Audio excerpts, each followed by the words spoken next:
وعلیکم السلام ورحمۃ اللہ وبرکاتہ. الحمدللہ وحدہ والصلاۃ والسلام علی من لا نبی بعدہ.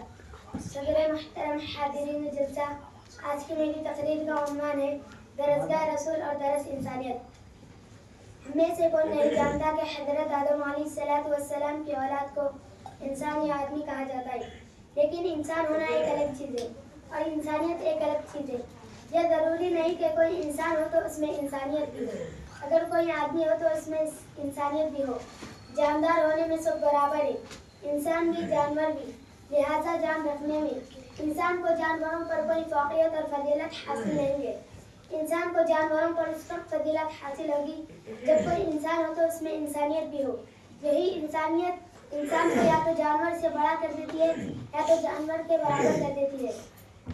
یہی وہ حوصلہ خیر و شر ہے جو انسان کو اٹھاتا بھی ہے، گراتا بھی ہے. اٹھے تو شہپر یزاں گرے تو شیطان ہے، اٹھے تو شہپر یزاں گرے تو شیطان ہے. بشر کے حوصلہ خیر و شر کو کیا کہتے ہیں. یہی انسانیت نہ ہو تو ہم ایک شخص کو دیکھیں گے کہ وہ آدمی ہے، آدم علیہ السلام کی اولاد ہے، وہ انسان ہے، انسانوں کی بستی میں رہتا سہتا ہے، مگر پھر بھی ہم اسے انسان نہیں کہہ سکتے، آدمی نہیں کہہ سکتے. کہے گی بھی تو یوں کہیں گے آدمی آدمی کے پیکر میں، آدمی آدمی کے پیکر میں، اور کچھ ہوگا آدمی نہ رہا. سوال یہ ہے کہ انسانیت کہاں سے پیدا ہوتی ہے، انسانیت کا تصور کہاں سے آتا ہے. آج ہر شخص اس سوال کا جواب اپنے اپنے طور پر دیتا ہے. ہر شخص کے کچھ تصوراتی محل اور خیالی خاکے ہیں جن میں وہ مگن ہے اور انہی کو انسانیت کی معیارات سمجھتا ہے. لیکن یاد رکھے، انسانیت کا مکمل تصور ہمیں ان برگزیدہ شخصیت سے مل سکتا ہے جو انسانوں میں اکمل ترین افراد ہیں، جنہیں ہم انبیاء اکرام کے مقدس لقب سے یاد کرتے ہیں. آج کے اس دور میں جبکہ نبی اور رسول کا سلسلہ بند ہو چکا ہے اور اس مقدس گروہ کے آخری فرد نبی اکرم شفیع عالم محمد صلی اللہ علیہ وسلم کی تعلیمات و ہدایت کے سوا کسی نبی اور رسول کی تعلیم صحیح حالات اور اصلی شکل میں موجود نہیں ہے. اس کے سوا کوئی چارہ نہیں ہے کہ ہم انسانیت کا تصور، انسانیت کے درد کا دعویٰ فخر کائنات صلی اللہ علیہ وسلم کی تعلیمات میں تلاش کرے. ہمارے غموں کا علاج، ہمارے دکھ کی دوا، ہمارے بیماری کی شفا اگر کہیں ممکن ہے تو صرف تعلیمات نبوی صلی اللہ علیہ وسلم میں، اس کے سوا کہیں ممکن نہیں ہے. ہمیں انسانیت سیکھنا ہو تو آؤ اس درسگاہ میں جس کے معلم نے بتا دیا تھا کہ میری بعثت کا مقصد ہی گمراہ انسانوں کو انسانیت کی راہ دکھانا اور انسانیت پر کام ضبط کرنا ہے. انما بعثت معلم، میں معلم ہی بنا کر بھیجا گیا ہوں. یہی انسانیت سیکھنا ہو تو اپنے جلیل قدر صحابہ حضرت معاذ بن جبل رضی اللہ عنہ اور حضرت ابو موسیٰ اشعری کو گورزر بناتے وقت حکم دیا تھا کہ یسعوا ولا تعسعوا، بشروا ولا تنفروا. دیکھو، آسانی پیدا کرنا، سختی نہ کرنا، لوگوں کو قریب اپنے سے دور نہ کرنا.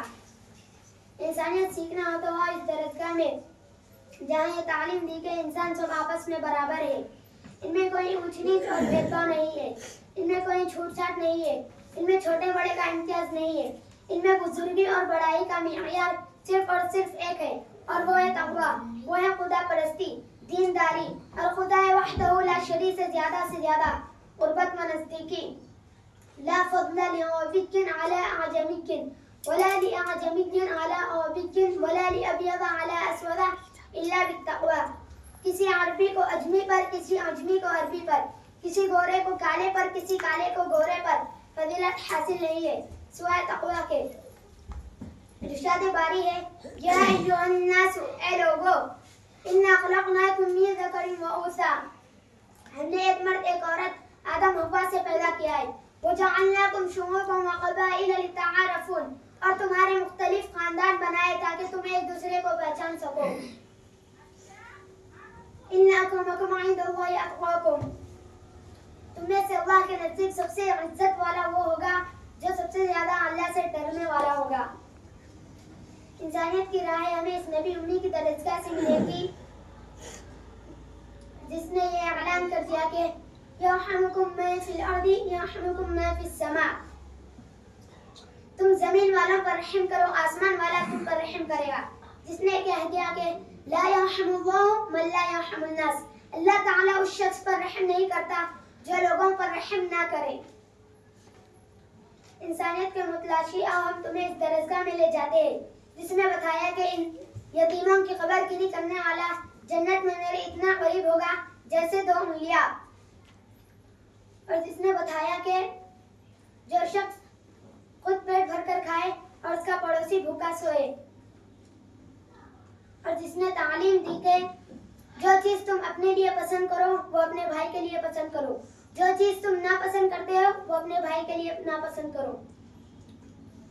درسگاہ میں والدین, اولاد, شوہر, بیوی, عزیز رشتہ دار, دوست و احباب ایک دوسرے کے حقوق بتائے.